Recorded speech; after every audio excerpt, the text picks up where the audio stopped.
La fin des incertitudes. Enfin. Il était une fois une femme qui n'avait plus envie de vivre, tellement les incertitudes lui pourrissaient la vie.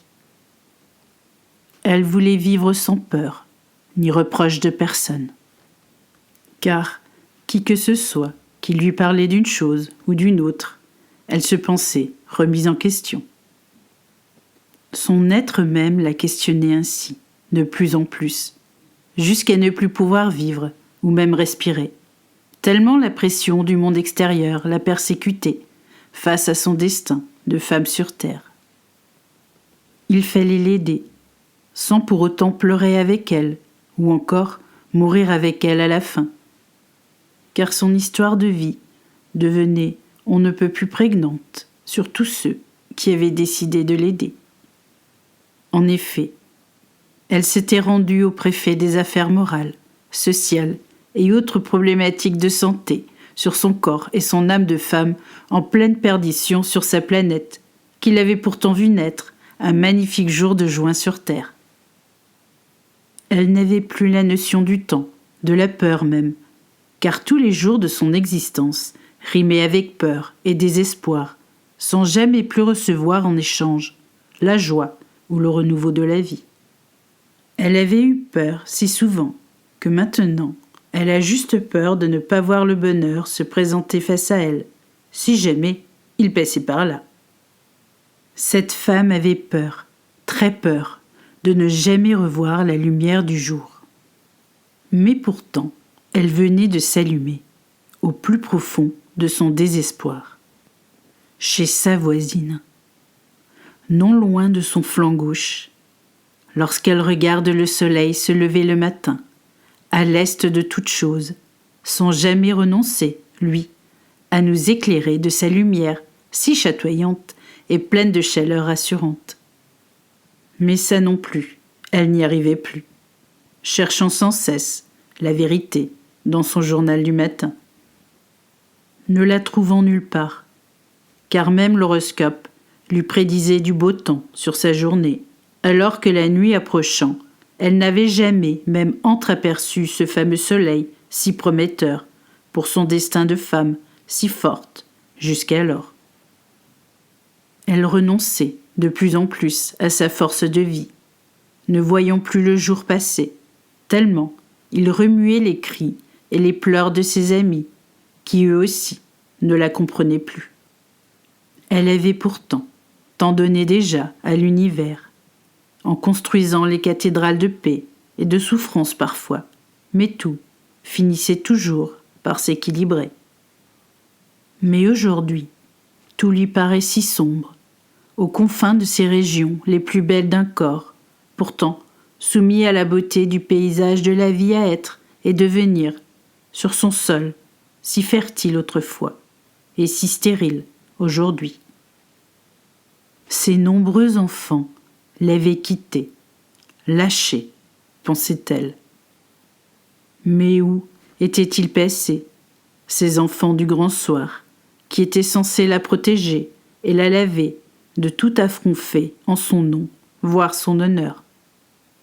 Honneur, pourtant sans cesse bafoué, par des enfants qu'elle ne peut reconnaître siens, tellement ils la déshonorent de leur traîtrise, en la rendant on ne peut plus misérable face à la maladie du bonheur absent qui la gangrène de part en part. Elle n'en pouvait plus de toutes ces souffrances, pour ce matin demander conseil à sa voisine. Celle dont les enfants étaient en train de se révolter pour ne plus souffrir de la mort de leur mère, si prégnante elle aussi, sur son petit monde d'Allemands révoltés par le déshonneur de sa mère même.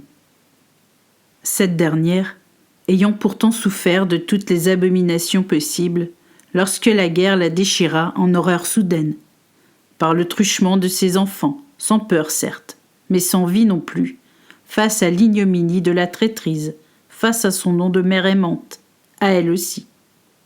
Ainsi, la voisine de notre femme, une Allemande bien portante pourtant, ne supportait plus non plus l'infamie. celle qui la faisait souffrir face à ce monde de nourriciers sans importance qui voulait détruire l'essence même de sa famille. Une bande de nouveau-nés sans le sou, mais prêts à se battre pour faire fructifier ce que l'univers appelle la terre nourricière. Celle-là même qui maintenant se défait sous le regard de notre femme, aussi blême que la lune, les soirs de plénitude pour elle.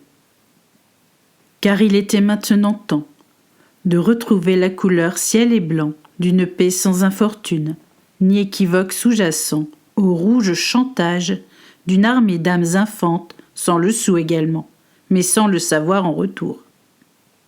Notre femme se perdra encore, entre la paix et la mort de son peuple chéri, se sentant si souvent combattue par sa main gauche, alors que sa main droite l'a relevée du sang de la victoire, d'une lumière pourtant féconde jusqu'alors. Mais il était temps, vous dis-je, temps de revenir un peu en arrière, pour mieux sauter vers l'avant.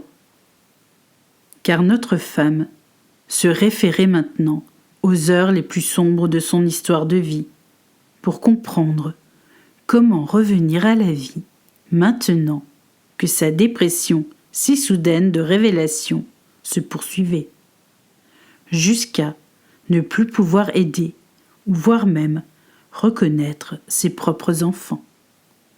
Ceux, perdus dans la tourmente du soir continuel, sur ses pleurs, et ses attentes de femme comblée par rien, à part la peur de revenir en arrière, au pas de la vérité si étrange de saveur, lorsqu'elle permet à ses enfants de revenir à la vie.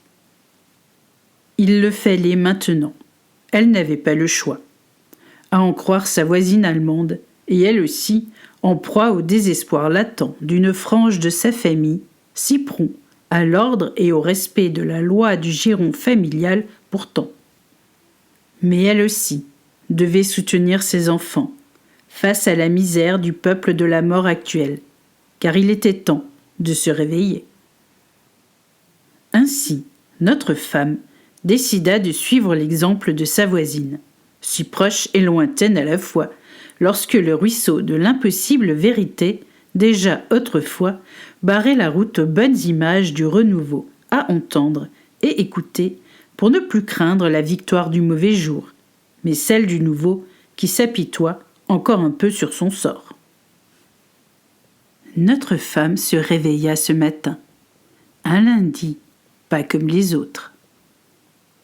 Car aujourd'hui, elle avait décidé de voir le soleil se lever à l'est, au plus profond d'une Allemagne qu'elle ne pensait pas si vaillante, face à son pouvoir de dire non, au plus idiot des enfants, pensait-elle.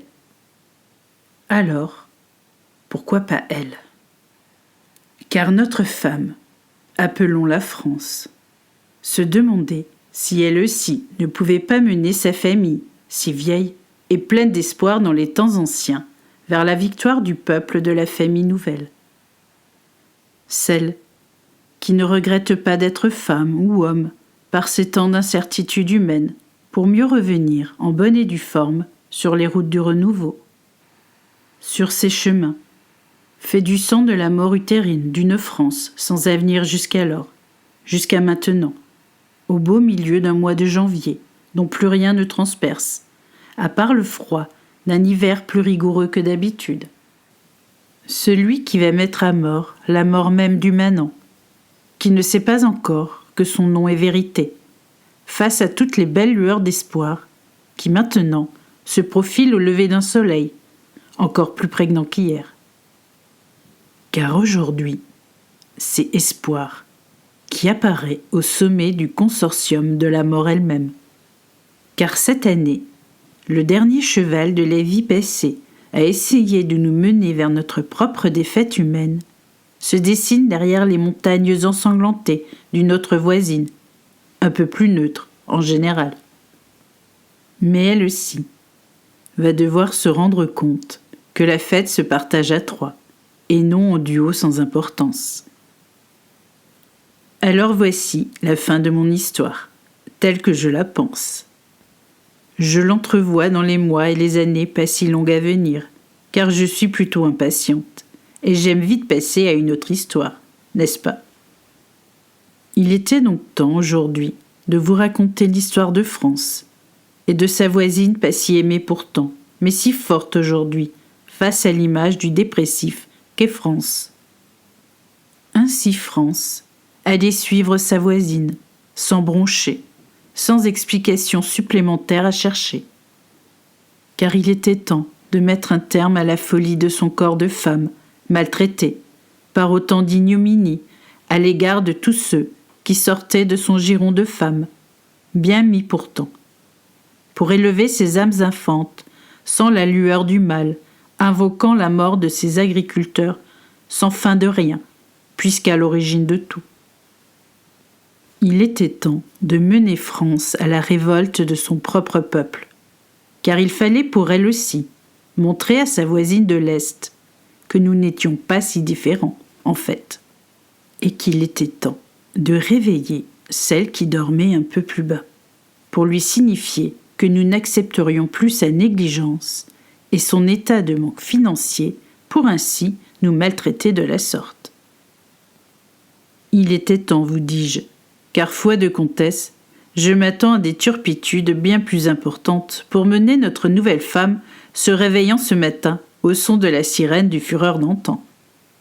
Non pas celui qui mène à la disgrâce et à la mort, mais celui qui mène à la vie retrouvée, d'une liberté tant recherchée de ma part et de celle de mes amis, qui en ce moment même cherchent à montrer la vérité à qui veut bien l'entendre. Alors, je les rejoins et leur donne mon nom de comtesse en retour de cette petite histoire, qui, j'espère, réveillera l'inconnu perdu entre les frontières d'une France passée et actuelle, sans jamais comprendre laquelle lui sauvera la vie. En fait, aucune. Seuls les enfants de France pourront l'aider à monter dans le train du renouveau. Et c'est ce que j'essaye de faire, moi aussi, en vous contant l'histoire de deux voisines, si ennemies par le passé, mais si ressemblantes. Car la vérité est que les enfants de chacune ne veulent ni la guerre et ni le pardon pour les âmes torturées qui les ont tant malmenées jusque-lors. Peut-être qu'enfin, justice sortira de son trou pour nous mener à ces bonnes paroles en retour. Il est temps. Voilà comment j'aurais pu nommer cette histoire. Mais je préfère la fin des incertitudes, car ce matin, en me réveillant, le soleil m'a tendu une main de retour à la vie, comme jamais. J'espère que vous pourrez aussi attraper sa main tendue pour nous sortir tous ensemble de cette drôle de torpeur qui nous maintient ainsi dans le sommeil d'une lune sans fin. Mais la lune est là. Elle nous attend enfin pour nous signifier la fin, car la prochaine pleine lune inondera de sa blancheur la paix nouvelle sur terre. Je ne vous demande pas de me croire sur parole, mais essayez de sourire à la fin de l'histoire, et vous verrez que déjà une nouvelle lumière s'allume dans les hauteurs du sommet alpin qui nous veut tant de mal. À la semaine prochaine, pour une histoire plus loufoque et moins triste à la fin, ou au début, à vous de voir. Une comtesse qui vous promet de revenir vous donner le sourire à chaque fois qu'elle en trouvera le temps et la vertu nécessaire pour ce faire.